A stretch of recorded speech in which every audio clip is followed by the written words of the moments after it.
Page number 128 पर ये जो आपके पास डिब्बे और डिब्बे, सभी डिब्बे घन नहीं होते। मैंने आपको बताया है कि हमारे पास बहुत तरह के डिब्बे होते हैं। क्या हम सभी डिब्बों को घन कह सकते हैं? नहीं बच्चों, सारे डिब्बे घन नहीं होते। केवल एक विशेष आकृति के डिब्बे जो वर्गाकार शीट के ऊपर बने होते हैं वही घन होते हैं। यहाँ कुछ अलग अलग तरह के डिब्बे दिए गए हैं। नीचे दी गई हर आकृति को उस डिब्बे से मिलाओ जो आकृति को मोड़कर बनेगा। देखो मैंने यहाँ पर डिजाइन बना रखे हैं और यहाँ पर डिब्बे लगा रखे हैं उनके समानांतर। ये आपने खुद करना है। अच्छा बच्चों, गणित को जितने आप प्रैक्टिकल प्रयोगशाला में करेंगे उतना ही गणित आपको रोमांचक लगेगा, और बड़ी क्लासों में जब 9वीं 10वीं में जाएंगे तो गणित आपको बड़ा फटाफट समझ में आएगा, कोई मुश्किल नहीं लगेगा। मेरे साथ बने रहिएगा। अब आकृतियों, अब ये देखिए यहाँ पर ये जो आकृति है ये कुछ ऐसी होती है, ये कुछ ऐसी आकृति है। ये देखो, जब मैंने इसको एक विशेष प्रकार से मोड़ दिया तो ये क्या बन गई हमारे पास? ये देखो कीप बन गई ना, इसको हम कीप कह सकते हैं। और सॉफ्टी भी कुछ इस तरह की होती है, सॉफ्टी कह सकते हैं। और बर्थडे कैप ये है ही, आप देख ही रहे हैं बर्थडे कैप। और जोकर की टोपी कह सकते हैं इसको हम। और भी इस तरह की कई वस्तुएं होती हैं, जैसे मिस्त्री का सेल होता है जो मिस्त्री यूज करते हैं सेल में, इससे वो दीवार की सिधाई देखने का काम आता है। ये भी काम, इसके क्या कहते हैं इस आकार को? ये हमारे केवल आकार है, ये हमारे स्केच है। स्केच को हम क्या कहते हैं? 2D आकृतियां हैं, 2D आकृतियां यानी कि द्विआयामी आकृतियां, द्विआयामी आकृतियां। इनमें क्या अंतर है? जब इसको मैंने विशेष प्रकार के मोड़ दिया बच्चों तो ये क्या बन गई हमारे पास? एक कीप बन गई, इसमें गहराई आ गई। ये तीसरी चीज इसमें क्या आ गई? गहराई आ गई, मोटाई आ गई, ऊंचाई। तो इसमें गहराई आएगी, मोटाई आएगी या ऊंचाई आएगी। तो इनके आने पर ये आकृति क्या कहेंगे इसको? ये 3D आकृति बन गई हमारे पास। कैसी आकृति बन गई? 3D यानी कि त्रिआयामी आकृतियां। तो आपने त्रिआयामी और द्विआयामी आकृतियों के डिजाइन अपने मन के अंदर सोच लेने हैं कि किन आकृतियों को मोड़ने पर ये डिजाइन बनेंगे। तो इसको मोड़ने पर ये बनेगा हमारा, इसको यहां से हम इसको मैच करते हैं। क्या कहते हैं इसको? हम इसको इंग्लिश में कोन कहते हैं, जैसे कोन दिखाई दे रहा है आपको, और शंकु कहते हैं। एक विशेष आकार है हमारा शंकु के आकार का। अब ये देखिए यहाँ पर क्या है, यहाँ पर एक ये बीच में वर्ग है, इसकी चारों भुजाएं बराबर है, और इस वर्ग की प्रत्येक भुजा के ऊपर ये समबाहु त्रिभुज बना रखे हैं। समबाहु त्रिभुज क्या होती है? जिसकी तीनों भुजाएं बराबर होती है, ये तीनों बराबर है। तो प्रत्येक भुजा पर एक समबाहु त्रिभुज बना रखे हैं। तो देखिए कुछ आकृति यहाँ पर ये देखिए इसी तरह की है ना। तो क्या कहते हैं इसको? ये देखो, इसको मोड़ेंगे तो एक विशेष प्रकार का डिब्बा, कितना सुंदर डिब्बा बनेगा आपके पास, बहुत अच्छा लगेगा डिब्बा। इस प्रकार का बनाना है आपने इस डिब्बे को, कुछ भी नहीं करना आपने, बीच में वर्ग लगा के और तीनों तरफ समबाहु त्रिभुज आपने काट देनी है, काट कर अपने गणित की प्रयोगशाला में रखना है। क्या कहते हैं इस आकृति को? जो ये आकृति बनी है हमारी, ये डिब्बा बना है, इस डिब्बे को हम पिरामिड कहते हैं। क्या कहते हैं बच्चों इसको? इससे मिलेगा, इसको हम पिरामिड कहते हैं। मिस्र में इस प्रकार के पिरामिड प्राचीन समय में बनाए जाते हैं। ये भूकंप आने पर भी गिरता नहीं और बहुत सुंदर लगता है। बर्फ के, जहां पर बर्फ गिरती है पहाड़ों में, इस प्रकार के मकान वहां पर बनाए जा सकते हैं। ये बहुत ही मजबूत बिल्डिंग का एक आधार बनता है। हमारे मंदिर भी, जो प्राचीन मंदिर होते हैं देखे होंगे आपने, जैसे सूर्य कोणार्क मंदिर या और मंदिर है, वो भी इसी आकार के कुछ होते हैं। क्योंकि यहाँ पर भूकंप जब आए ना, नीचे बेस इसका चौड़ा है तो ये गिरेंगे नहीं, ऊपर से कम है तो ये गिरेंगे नहीं। इस प्रकार से ये बहुत ही सुंदर डिजाइन है और इसमें बहुत ही आकर्षक लगते हैं देखने पर। अब ये देखिए बच्चों, ये कैसी आकृति है? कुछ इस तरह की है। बीच में क्या है इसके? देखिए आयत, आयत, आयत, 3 आयत, और बीच में इस आयत के ऊपर देखो ये एक बड़ा त्रिभुज बना रखे 2, इसको ऐसे मोड़ दिया। ये साइंस में भी आता है आपके पास। इस प्रकार से एक विशेष डिब्बा बनेगा आपका। इस डिब्बे को क्या कहते हैं? ये देखो कुछ ऐसा बनेगा ना, यहाँ मोड़ सकते हैं ऐसे। ये देखो ये बन गया ना ऐसे ही, जैसे मैंने दिखाया आपको, देखो ऐसा बनेगा। ये सुंदर डिब्बा बन गया हमारा। तो इसको हम प्रिज्म कहते हैं। क्या कहते हैं बच्चों इसको? साइंस में भी आएगा आपको प्रिज्म। जब एक प्रकाश की किरण प्रिज्म में से गुजरती है तो 7 रंगों में विभाजित हो जाती है। ये प्रिज्म आपके पास साइंस में भी आएगा, वहां से आपने समझ लेना है और आपने बनाना है प्रिज्म। अब ये देखिए, ये एक आयताकार शीट है, जैसे कि मेरे पास ये शीट है, इसको हम एक विशेष प्रकार से ऐसे मोड़ दिया।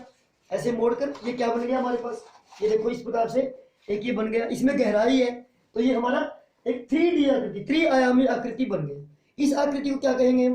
देखो ध्यान से देखो, इस आकृति ये कुछ इस तरह की बनेगा, ये देखो ये बनेगा ना, इस तरह का बनेगा। इस आकृति को हम क्या कहेंगे बच्चों? इस आकृति को हम बेलन कहते हैं। क्या कहते हैं बच्चों इसको? हम यहाँ पर लगाएंगे इसको, इस आकृति को हम बेलन कहेंगे। ये हमारी बेलनाकार आकृति है। इसको यहाँ से हम बेलन से इसको ऐसे मिला देंगे, ये बेलन हमारी, इसको सिलेंडर भी कह सकते हैं। इस प्रकार से आप ये आपकी पुस्तक का पेज नंबर 128 पूर्ण कीजिए। चलिए आज इस वीडियो में हम नक्शे के बारे में जानेंगे कि किस प्रकार से आप नक्शे बनाते हैं, नक्शे ड्रॉ करते हैं, नक्शे को समझते हैं। आप इस चित्र में देख रहे हैं, ये आपके घर पर एक फर्श का नक्शा दिया गया है और एक ये दूसरा ये मकान देखिए, एक ये घर का सामने वाला हिस्सा दिखाया गया है। अब ये एक नक्शा है और ये एक वस्तु है। अब इसमें हम इसको त्रि-आयामी यानी कि 3 आयाम दिखाने वाले चित्र को गहरा चित्र नाम दिया गया है। आपकी पुस्तक में इन चित्रों को, जो ये चित्र दिए गए हैं नीचे, ये 4 घर के नक्शे दिए गए हैं जो कि विभिन्न दिशाओं पर देखने से हमें दिखाई देते हैं। इनको गहरा चित्र नाम दिया गया है। ये त्रि-आयामी वस्तुएं हैं, इनके 3 आयाम दिखाई देते हैं। बच्चे इनकी गहराई और ऊंचाई को समझ सकें। त्रि-आयामी वस्तुओं में इसकी ऊंचाई है, यहाँ पर घर की ऊंचाई है, जबकि फर्श के नक्शे पर हमें कोई ऊंचाई दिखाई नहीं देती। यहाँ पर केवल लंबाई और चौड़ाई ही हमें दिखाई देती है। उन्हें नक्शा कहते हैं और यहाँ पर ये गहरे चित्र होते हैं। जो हमारे नक्शे हैं वो द्वि-आयामी आकृतियाँ, जिनको हम इंग्लिश में 2 डायमेंशन शेप्स कहते हैं, वो केवल आकार हैं, आकृतियाँ हैं, उनको हम ड्रॉ कर सकते हैं कॉपी पर। जो ये दूसरे वाले हमारे पर गहरे चित्र जिनको नाम दिया गया है, ये त्रि-आयामी आकृतियाँ हैं। इनमें मैंने पिछली वीडियो में आपको घन, घनाभ, शंकु, बेलन, प्रिज्म और पिरामिड के बारे में मैं आपको बता चुका हूँ। वहाँ से वो वीडियो देखकर अच्छी तरह से आप तैयारी करें। मैंने आपको ये भी बताया था कि किस प्रकार से आप डिज़ाइन अपने मन में सोचें और उनको कागज़ काटकर मूर्त रूप देने का प्रयास करें। यहाँ पर हम नक्शे बनाएंगे। ये देखिए, यह एक घर का फर्श का नक्शा बनाया गया है। क्या तुमने कभी फर्श का नक्शा देखा है? यहाँ विभा के घर का फर्श का नक्शा दिया जा रहा है। इससे यह पता चलता है कि घर के दरवाजे और खिड़कियाँ कहाँ हैं। आप ये देखिए, इसमें दरवाजे और खिड़कियाँ ये दे रखी है। ये केवल सिंबॉलिक है, इसको कागज़ पर ड्रॉ किया गया है। क्या वास्तव में ऐसे होते हैं? जब हमारा मकान बन जाता है तो ये मकान में देखिए, घर का सामने वाला हिस्सा कौन सा है, घर के सामने वाले हिस्से में कितनी खिड़कियां हैं। अब ये देखिए चित्र ए, इसमें देखिए आप, यहाँ पे दिखाई दे रहा है आपको, सामने वाले हिस्से में 2 खिड़कियां हैं और एक दरवाज़ा लगा हुआ है। घर के नक्शे को देखकर यह नहीं पता चलता कि घर कैसा दिखता होगा या खिड़कियां कितनी ऊंची हैं। इसलिए हम चित्र बनाने का एक और तरीका अपनाते हैं जिसमें गहराई है, जिसमें कि लंबाई, चौड़ाई और ऊंचाई दिखे। जैसे कि चित्र ए, बी, सी और डी में दिखाया गया है। यहाँ पर लंबाई, चौड़ाई और ऊंचाई को दिखा रखा है। नीचे एक घर के 4 गहरे चित्र दिए हैं। क्या तुम बता सकते हो कि विभा का घर कौन सा है? आओ चित्र नंबर ए देखते हैं। अगर इस कागज़ को हम बॉक्स की तरह, डिब्बे की तरह इस खिड़की वाली साइड को सीधा करते हैं तो यहाँ पर 2 खिड़कियाँ इधर दिखाई गई हैं और ये सिरा यहाँ से थोड़ा सा अंदर की तरफ है, यानी कि ये कमरा बिल्कुल दीवार सीधी नहीं है, ये दीवार थोड़ी अंदर की तरफ है। तो घर ए नहीं हो सकता, क्योंकि यहाँ पर तो पीछे वाली दीवार सीधी है। तो घर ए वाला मकान विभा का नहीं है। चलो अब बी देखते हैं।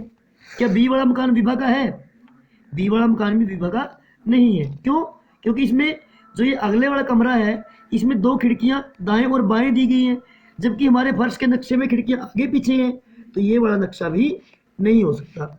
अब सी देखते हैं।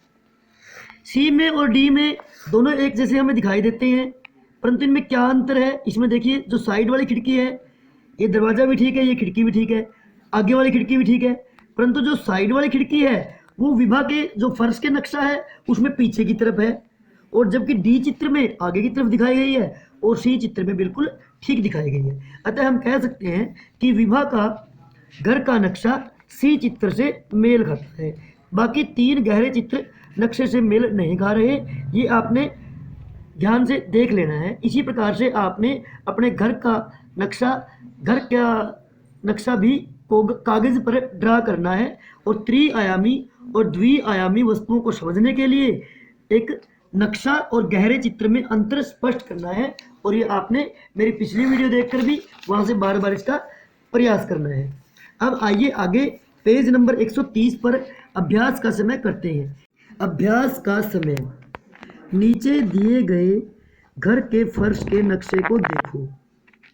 यहाँ पर 2 नक्शे दिए गए हैं, एक घर के फर्श का नक्शा, दूसरा गहरा चित्र। मैंने पिछले पेज पर आपको बताया था कि हम एक नक्शा और एक गहरा चित्र 2 टर्म का यूज करते हैं, एक 2 डायमेंशन और दूसरा 3 डायमेंशन। 2 डायमेंशन जिसमें द्विआयामी आकृतियां होती हैं, जिसको हम केवल फर्श पर बना सकते हैं, जिसमें लंबाई चौड़ाई होती है। त्रिआयामी गहरा चित्र जिसमें 3 आयाम होते हैं, लंबाई चौड़ाई और ऊंचाई। इसमें घर की ऊंचाई को साफ तौर पर दिखाया गया है। तो यहाँ पर जो ये नक्शा दिया गया है इसमें 4 खिड़कियां दिखाई गई हैं, और ये आपके घर का जो एक नीचे दिए गए, अब इसमें फर्श के नक्शे को ध्यान से देखो। फर्श के नक्शे, ये नक्शा है हमारा और ये गहरा चित्र है। गहरे चित्र को हम त्रिआयामी आकृतियाँ यानी कि 3 डायमेंशन आकृतियाँ कहते हैं, और ये जो नक्शा है हमारा ये 2 डायमेंशन है। अब इस नक्शे में यहाँ पर 4 खिड़कियाँ दर्शाई गई हैं और एक दरवाज़ा दर्शाया गया है। अब इस भाग को सीधा करके ये बना दिया गया है, आपका एक गहरा चित्र बना दिया गया है। इस गहरे चित्र में आपने खिड़कियां और दरवाजे का निशान दिखा देना है। जैसे दरवाजा यहाँ पर है ना, तो इसमें गहरे चित्र में कहाँ आएगा दरवाजा? देखो खिड़कियां आमने सामने हैं, तो ये वाली खिड़की और ये वाली खिड़की तो आगे पीछे है, आमने सामने मतलब, और ये वाली खिड़की और ये वाली खिड़की आमने सामने है। इधर दरवाजा तो लगभग यहाँ पर दरवाजा ये आपका आएगा, और ये वाली खिड़की किस साइड आएगी? तो इस साइड में आपकी 2 खिड़कियां बनेंगी बच्चों, और सामने की दीवार पर कोई खिड़की नहीं आएगी। तो हम इसमें केवल ये 2 खिड़कियां यहाँ पर दिखा सकते हैं, एक खिड़की यहाँ और एक खिड़की यहाँ से आएगी, जबकि बाकी खिड़कियां दीवार के पिछले हिस्से में छुप जाएंगी, और ये खिड़की भी पिछली दीवार पे छुप जाएगी। ये खिड़की हम नहीं दिखा सकते। तो इस प्रकार से आपने सुंदर से ये दरवाजे और खिड़कियाँ इस पर लगाने हैं। इसी प्रकार से आपने अपने घर का फर्श का नक्शा बनाना है, और नक्शा बनाकर इस प्रकार का नक्शा बनाना है, और फिर ये 3D यानी कि गहरा चित्र भी आपने बनाना है, और बहुत सारे नक्शे बनाकर इस प्रकार आपने अभ्यास करना है। और मैंने बताया था आपको कि डिजाइन बनाने का अभ्यास करना है, जैसे कार के डिजाइन बनाना, जैसे गहनों का डिजाइन बनाना, कपड़ों का डिजाइन बनाना, उनको फिर काट कर आप उनको मूर्त रूप भी दे सकते हैं, यानी कि 3D उनके बना सकते हैं। और इस प्रकार से आप बिजनेस, व्यापार और इंजीनियरिंग में भी नक्शे का बहुत प्रयोग कर सकते हैं। धन्यवाद।